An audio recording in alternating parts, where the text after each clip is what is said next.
تو قربانی کے مسئلے پر ایک وسوسہ، ایک شبہ یہ پیش کیا جا رہا ہے، ایک اشکال پیش کیا جا رہا ہے، وسوسہ ڈالا جا رہا ہے، وہ یہ کہ اگر قربانی کا جانور ذبح کرنے کی بجائے جانور کی قیمت کو صدقہ کر دیں، کسی رفاہی کام میں لگا دیں تو فائدہ زیادہ ہو۔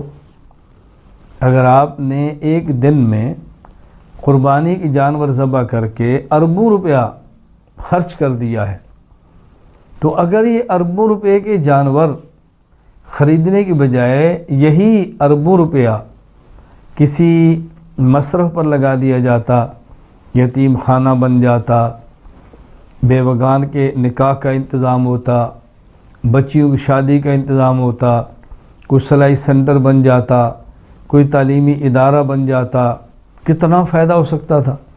ایک دن میں آپ نے اربوں روپیہ اڑا کے رکھ دیا، تو اس میں بھی تو ثواب ملتا ہے اور زیادہ ثواب ملتا۔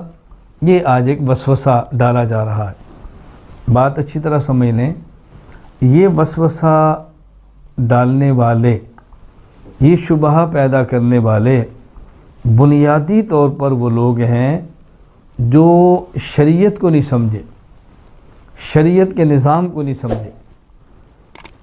اللہ رب العزت نے اسلام کا مکمل مالیاتی نظام بنایا ہے۔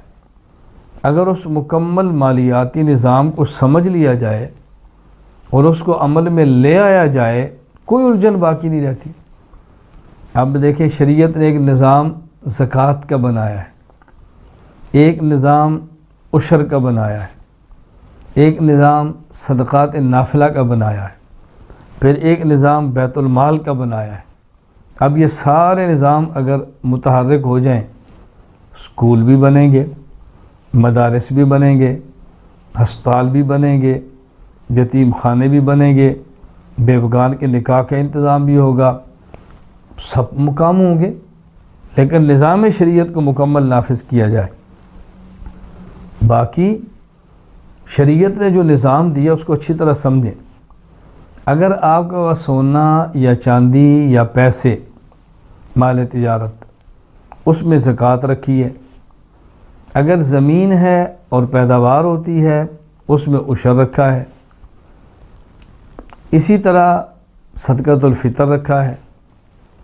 شریعت نے ایک حکم جانوروں کے بارے میں دیا ہے، کیا کہ اللہ کے راستے میں اللہ کے نام پہ جانور کا خون بہے اور ذبح ہو۔ قربانی سے مقصود گوشت کھانا اور کھلانا نہیں ہے، قربانی سے مقصود صرف اور صرف جانور کا ذبح کرنا ہے۔ باقی ضرورتیں پوری کرنے کے لیے پورا نظام ہے، عشر، زکوٰۃ، صدقۃ الفطر، صدقات نافلہ، بیت المال۔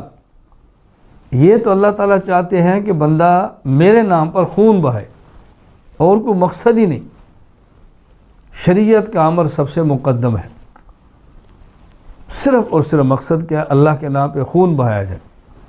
جامع ترمذی میں روایت موجود ہے، ام المومنین امی عائشہ رضی اللہ تعالیٰ عنہ فرماتی ہیں، رسول اکرم صلی اللہ علیہ وسلم فرمایا، ما عمل آدمی من عمل یوم النحر احب الی اللہ من احراق الدم۔